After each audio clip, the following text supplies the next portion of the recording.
Good afternoon. This is Brett McDonald with the National Weather Service in Riverton. Once again, bringing you a weather briefing for the upcoming weekend and early next week. Let's take a quick look and give you a summary of what's happening. We do have a storm system that's moving onto the west coast, and it will start impacting western Wyoming tomorrow, bringing clouds and precipitation to the area, kicking up the winds through southern and central Wyoming tomorrow and especially into Saturday, so that by Saturday we should see mostly cloudy skies and scattered showers throughout the whole state with an isolated chance of thunderstorm everywhere also. The interesting thing is that this low pressure system will hang around the Rockies and the western high plains so that it will impact Wyoming for much of the next 7 days, especially starting on Saturday through Tuesday, keeping north wind and cool temperatures and chance of precipitation in eastern Wyoming. Then by the middle to the end of the next week, it looks like we have high pressure coming back in and kicking up the temperatures. So let's move into the details. Here's a little image showing what forecasted weather conditions will look like on Friday. The purple lines show kind of the general flow in the mid-levels. The background colors are kind of the mean temperatures, and then this other shading that you see here is the model forecasted precipitation. So Friday, you see we got a southwest flow. We've got moisture getting kicked up from this storm system over the Pacific Northwest into the western part of the state. So good chance of rain, higher elevation snow showers with some isolated thunder tomorrow afternoon. Meanwhile, again, breezy and warm east and south of the Continental Divide over there. So that as we move into Saturday, you've got kind of a core of a low pressure system digging well down into Arizona with a lot of the energy still reaching back up to the Pacific Northwest. Going so far south, that'll keep Wyoming out of the good precipitation chances, but it'll still bring moisture and storminess over much of the state on Saturday, mostly the western half of the state, while breezy and quite warm on the eastern part of the state. But as this low moves through the Vegas, Arizona, and into northern New Mexico area, it will bring more precipitation later on Saturday to the rest of the state. So that by Sunday, as this low pressure system moves off into eastern Colorado, we should see a switch to the winds coming out of the north, and it'll start driving more precipitation into the eastern and north central part of the state on Sunday. Still cool temperatures. We've got a flow off the Pacific in the west, so we should still see quite a bit of cloudiness with scattered showers on Sunday.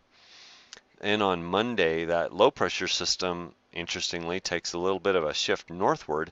Again, that's going to keep Wyoming on the west side of that low with northerly flow, chance of precipitation, especially again in the eastern part of the state, and cool temps statewide. By Tuesday, this low starts moving off into the central plains. We're still under the influence of that weak northerly flow now in between the high pressure to the west and the low pressure to the east. Chance of precipitation in the northern part of the northeastern part of the state, with clearing and warming down in the southwestern part of the state. So that by Wednesday, again, still of an influence is what the computer guidance is telling us at this time. But should slightly be warming, so that by Thursday, as the high pressure moves closer to the state and the low moves a little bit further off, mostly clear skies, much warmer temperatures, and a really nice day on Thursday. And we'll just have to see how the next weekend turns out.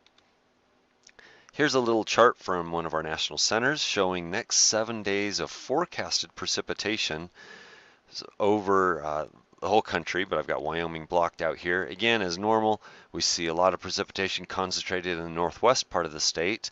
Chance of precipitation throughout, maybe, hopefully, a quarter of an inch everywhere. And then a really good chance in the eastern part of the state as that low pressure system wraps up in Colorado and moves up into kind of South Dakota. You can see the big bullseye over the Black Hills area. As we look at the temperature trends then at a few sites throughout our area for the next 6 days, we can see the general warming, or I shouldn't say warming, warmer temperatures on Friday and Saturday, but then as that storm system makes its track, it will definitely cool temperatures down to below normal, and hold them there through about Wednesday back to near normal, and then again at or above normal Thursday and likely into Friday. But a cooling trend slated for the latter end of the week or weekend and into early next week. Looking past that, our climate prediction center is going for above normal temperatures for Wyoming for the first week in May, and at the current time, not really a clear signal on precipitation chances, so they're saying near normal. The key is the warmer temperatures, and we're really going to have to pay attention to that with our snowpack. Snow up in the mountains is above normal at this time, and so as we look into the future and try to look at these warmer temperatures, we definitely need to keep an eye on that. So please consider that as you're doing outdoor activities, especially around the rivers coming out of the mountains with heavy amounts of snow. Just a reminder that we're finishing up Severe Weather Awareness Week here in Wyoming, so that tomorrow morning at 10:30, all of the Weather Service offices that service Wyoming will be conducting a statewide tornado drill. So if you have a weather radio or any other means, expect to see a tornado warning test go out to make sure that all of the communication processes are in order. As always, give us a call if you have any questions, and please follow us on Facebook and Twitter. Thanks.